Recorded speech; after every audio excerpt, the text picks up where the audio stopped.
With every paragraph of Good Medical Practice, we wrote it in mind of the context, the environment, the pressures that doctors face. And of course, patient care and safety should be at the heart of every decision.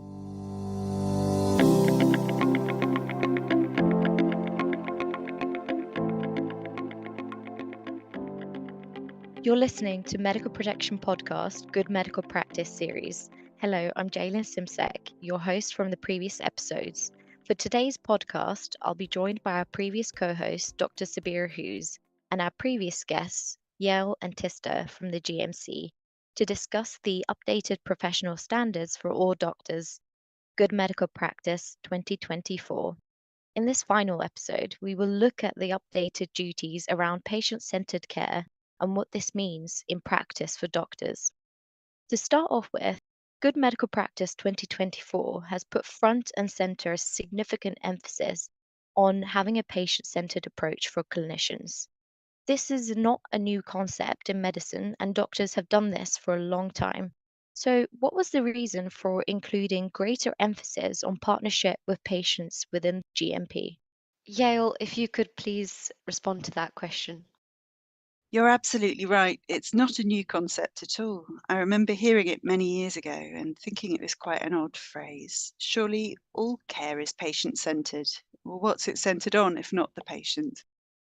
But as the healthcare environment and working practices have changed over the years, it's come to mean something more specific about seeing the patient as a unique individual, not making assumptions about what their needs might be or what outcome they're hoping for. So we focused on how to make the most of the interaction that you have with a patient, having a meaningful dialogue, listening to patients and asking questions to encourage them to talk not just about their symptoms, but what matters to them about their life and health. What are their concerns and preferences about the available options? Checking the patient's understanding, making sure you're on the same page in terms of likely outcomes, and making sure that they have enough time and support to make an informed decision.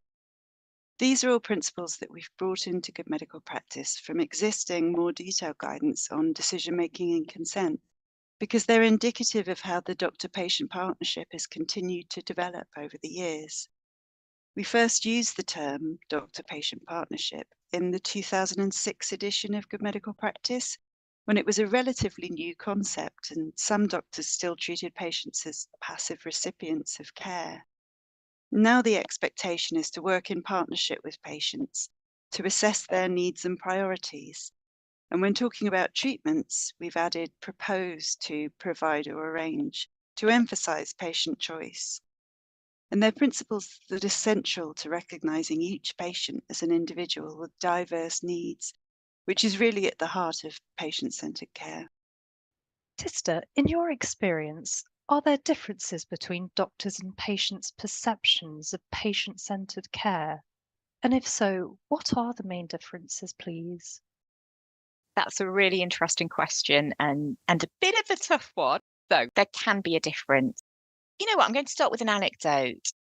When we consulted for the last edition of Good Medical Practice back in 2012, we asked doctors and patients what makes a good doctor. Now, that was in addition to academically robust research, which of course we also undertook. But that question was something that we asked at events, we had polls on, etc., at conferences.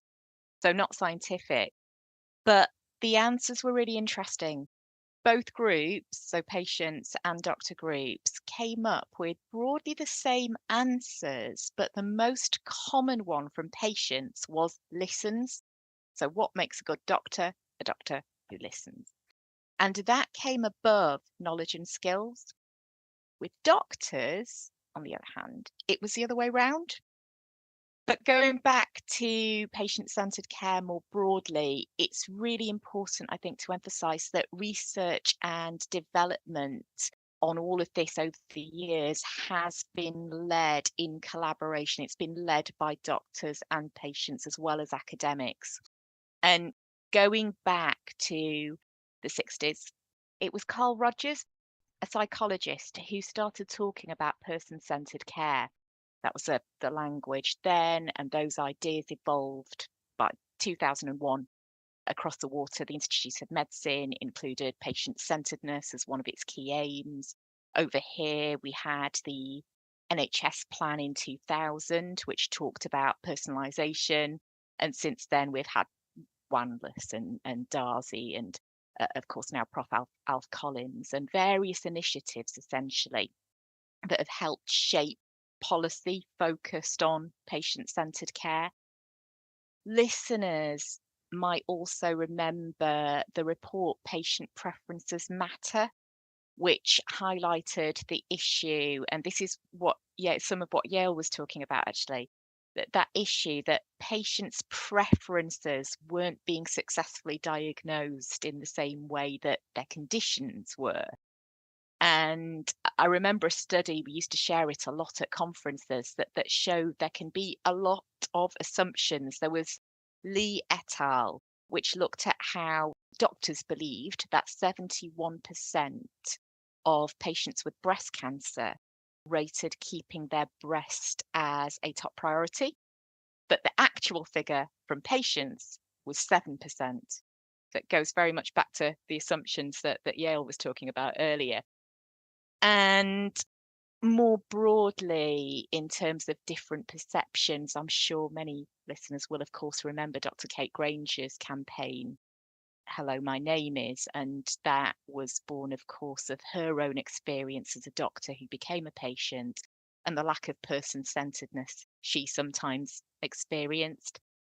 So, to sum up, whilst I think there can be a difference in perceptions across patients and doctors, there is, in general, mutual recognition on themes such as compassion, shared decision making, and other core tenets of patient centeredness now. And this is the care that doctors want to provide. So we hope that increasing that emphasis in the standards is something that's empowering. And Yale, would you like to add anything to that before we move on? Yes, just in terms of what patients and doctors might see differently about the term patient-centered care. I can imagine that, particularly since the pandemic, when there are such pressures on the system and it can be difficult to get a GP appointment and there are long waiting lists to see a specialist, you don't necessarily feel as a patient that the care is centered on you. But we have been realistic about the professional standards set out in good medical practice. We know that the average doctor doesn't have much control over hospital waiting lists or how much time they can spend with a patient, but they can listen and they can try not to make assumptions about options or outcomes a patient will prefer. They can see patients as a unique individual and work in partnership with them. And Yael, I like that you mentioned not making assumptions because that ties nicely into my next question, which was looking at the detail. I noticed there's a new paragraph 24 on supporting patients to make informed decisions about their health and the presumption of capacity for adult patients. This was previously set out in the decision making and consent guidance. So, why has it moved into the central guidance document? Well, in short, because it's so important. Before this update of good medical practice was published last year, the most recent guidance update that we'd done was decision making and consent, which was published during the pandemic in 2020. So it was the thing that we'd most recently consulted on, and it contained the most up-to-date description of the standards expected of doctors in terms of supporting patients to make informed decisions about their care. And decision making is at the heart of patient care. The description of a meaningful dialogue where the outcome isn't a foregone conclusion because both the patient and the doctor have a part to play and information to exchange, which could tip the balance in favor of one option over another. That dialogue, that meaningful dialogue, is central to effective patient care, and so it had to be included in good medical practice. And for clinicians who have a conscientious objection to a particular procedure, the guidance now has a different emphasis, I noted, and it's paragraph 21 of good medical practice that I'm thinking about specifically. My understanding of the revision that has been made is that it is now less important to explain the nature of the objection, but more about ensuring that the patient gets access to the care that they need. And it's also a much shorter paragraph than before. And Yael, I wondered about the nature of these changes and what was behind it. Well, your assessment of what the paragraph means is absolutely spot on, Sabby. From the patient's point of view, the chances are they've already made a decision and just want to access the procedure, whatever it is that the doctor has a conscientious objection to. Or if the patient hasn't made a decision, then they might want to discuss the options and how they relate to their circumstances. But what they probably don't want to do is find out about their doctor's religious beliefs, for example. The best case scenario, they won't be interested and will just be anxious to discuss it with somebody who doesn't hold that conscientious objection. But worst case scenario, they'll potentially feel judged and upset. So we've removed the requirement to explain your conscientious objection and instead focused on the duty to make sure that the patient can access care to meet their needs. The wording is, if you have a conscientious objection, you must make sure that the way you manage this doesn't act as a barrier to a patient's access to appropriate care to meet their needs. Of course, if the patient wants to know why, and if the doctor's happy to share that with them, then that's at the doctor's discretion. We're not necessarily saying don't do it. We just no longer require it. It's a question of playing by ear and judging in the individual circumstances. Declaring a conscientious objection can be difficult without implying judgment of the patient's actions. So we reference paragraph 87 in that paragraph on conscientious objection.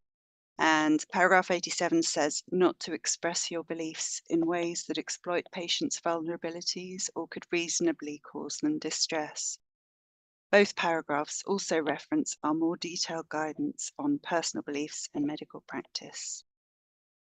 And Tista, the world has changed quite a lot since 2019, and I'm sure our listeners and we can all remember the pandemic, even though it happened around 4 years ago. And remote consultations have also changed the way medicine is practiced in some clinical settings. It's something that can be of benefit to patients and doctors, and it can also solve some of the pressures of resourcing and service provision. But it has its downsides also. How does the updated GMP reflect this changing landscape? Yeah, absolutely. I think remote consultations really exemplify how much practice has changed since 2013. And of course, the wider changes are why we needed to update the standards more broadly. But in terms of remote consultation specifically, we already cover the mode of consultation in good practice in prescribing and managing medicines and devices, which is a bit of a mouthful, isn't it? But yes, we already cover the mode of consultation in that.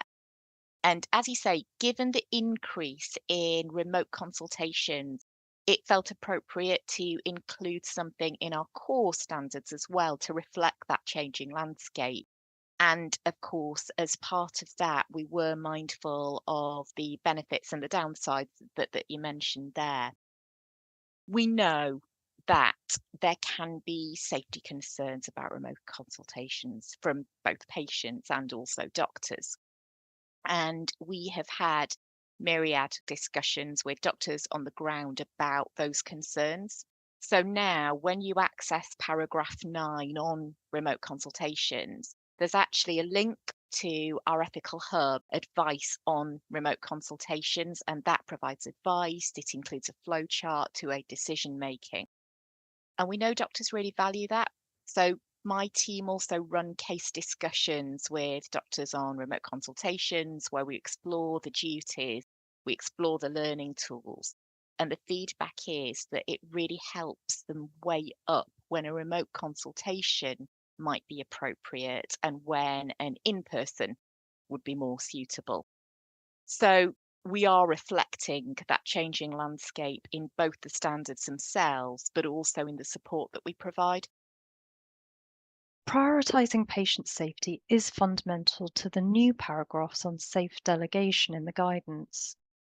But We all know the reality is that delegation often happens under pressure of a rushed handover or in emergency settings. It's the clinicians that accept that task, and then they realize it is not actually within their level of competence. But as a junior doctor, sometimes it can be really difficult for that junior clinician to say no. And what I was pleased to see is that the GMC has really supported clinicians by including a safety check to say that the clinician must ask for help if they need it, even if they have accepted that delegated task. So I was really pleased to see that in the guidance. And I'm interested to know why this change came about, and Tista, what your thoughts are on these changes. Thanks, Sabby. I'm really glad that you've picked up on that element of the duties. And I think you'll find that throughout there are similar supportive safety nets, whether we're talking bystander duties or inadequate resources, or as in this case, delegation. With every paragraph of good medical practice, we wrote it in mind of the context, the environment, the pressures that doctors face. And of course, patient care and safety should be at the heart of every decision. But during the consultation, doctors told us that they really want to promote patient-centered care, but their environments can make it extremely challenging. So they wanted a bit of help. Medicine, of course, we all know can be really hierarchical. So culture is also something that we are aiming to address with the standards, as you know. And in hierarchical environments, we know that less experienced colleagues, those with less power, those with less influence, can find it really difficult to say no, just as you just said. And they can also find it really difficult to just ask for help. So, given that we want the standards to support doctors, we frame the duty in that way very deliberately, and we very deliberately hope to empower them. We've talked in previous episodes about using the standards as a positive lever for change, and paragraph 67 is another example of that. Yeah, and just to build on what Tista said, and exactly as you said in the question, it's about empowering the doctor being delegated to, as we said, who's more likely to be junior, empowering them to speak up if they don't feel competent. And if the junior doctor hasn't spoken up but doesn't feel competent, because of the way that we've drafted the duty, when it says prioritize patient safety and seek help, it's not saying who you have to go to for that help. You don't have to go back to the person who delegated the task to you if they're not available, or if you don't have a good relationship with them, or for whatever reason. There's still that added step for prioritizing patient safety, where you can go to someone else and ask for support or supervision. And we've got more detailed guidance on delegation and referral, which goes into this in a bit more detail. But the bottom line is, don't do it, even if you've agreed to, if you don't feel competent. Thank you. And what do the updated standards say about the continuity of care? Are there any new duties in this area that we need to think about? Yale, I wondered if you could help with that. Sure. Well, continuity of care is important for all patients, but especially more vulnerable patients who might struggle to navigate their healthcare journey or to advocate for themselves. There's a danger they can fall through the gaps, and there are various points along the journey that continuity can be broken. When a shift ends, transfers between GP and hospital, say, or from hospitals to care homes, for example. So, along with the duty to share relevant patient information with colleagues involved in their care, within and across teams as necessary, there's a new duty in Good Medical Practice 2024 to keep the patient informed, to share information with them about where they are on the care path, what's happened up to now and why, and what's likely to happen next, and to give them the name of the lead clinician or team who has overall responsibility for their care. Record keeping is also important for continuity, and as well as recording clinical information, test results, drugs prescribed, and so on, we suggest recording information about reasonable adjustments to make that will help patients access care, and the patient's communication support preferences, as well as other information that might be relevant to ongoing care about their concerns and preferences. Going back to patient-centered care, recording what's important to the patient can improve their care going forward. When we commissioned research with patients at the beginning of the review, one of the things that came across really clearly was that patients appreciate continuity. They prefer not to have to retell their story at the start of every consultation and really appreciate doctors taking the time to familiarise themselves with their medical history. Having said that, we do know that time isn't always available. The sustained pressure on the medical workforce means that providing continuity of care is more and more challenging in today's healthcare systems. So we looked carefully at the expectations in good medical practice as we were developing them, and we tested them with practicing doctors to make sure that they're all things that an individual doctor has control over. Because of this, some of the changes we've made relax rather than strengthen duties that were previously there. For example, going back to record keeping, we say to take a proportionate approach to the level of detail you record. And in terms of being accessible when you're on duty, we no longer say that doctors must be readily accessible, and we've removed the requirement to be accessible to patients as well as colleagues. We want the expectations in good medical practice to be realistic and achievable for doctors in today's healthcare environment. Over the course of these episodes, we've talked about various themes you're addressing in good medical practice, from creating compassionate cultures to tackling discrimination to promoting patient centered care. There's a lot to address in just one set of standards. For a busy profession, Tista, are you prioritizing any of these themes? It's definitely a lot to cover, but what I would say is whether you are looking at the Charaka Samhita from ancient Indian medicine or Hippocrates or Paracelsus, there have always been extensive ethical codes written by and embraced by the profession. So fast forwarding a few centuries and turning to the new standards, all are equally important, but standards have always covered a large range of themes, and listeners will find that there is a lot that has remained the same. We aren't starting from scratch with these concepts, and it is very much evolution, not revolution. All that said, some areas are significantly strengthened, and those are the areas that doctors and patients told us they wanted and needed the most help with. So that evolving social contract through a modern lens. And that brings me to the areas covering tackling discrimination and creating compassionate cultures. Whilst I wouldn't say that they are necessarily more important, the cultures colleagues work in, as we've been talking about, their environments, that ultimately can inform everything else. So, whilst we have support to help colleagues on the ground implement all of new GMP, we are particularly focusing on working with organisations to help create that culture change. So, yes, sorry, that's probably a slightly convoluted way of saying that much of the standards aren't new. Listeners will already be practicing in line with them. So the strengthened facets on creating culture change are key. It will help implement all of GMP as that shared agreement. And my plea to listeners is to see standards that way. As I said in our very first episode, these aren't edicts from up on high. They are a positive lever for change, and that's how I would love listeners to prioritise the standards. Yael, would you like to add any final thoughts? I think I'd just like to add to what Tista said, that everything starts with culture, staff happiness, staff well-being, staff retention, which is so crucial in today's NHS, and of course, ultimately, patient care and patient safety. So it might be the area where there's the most work to do in your organisation, but if you can get it right, it could have such a positive impact. And with that, we reach the end of today's podcast, Patient Centered Care, and also the end of our series discussing good medical practice.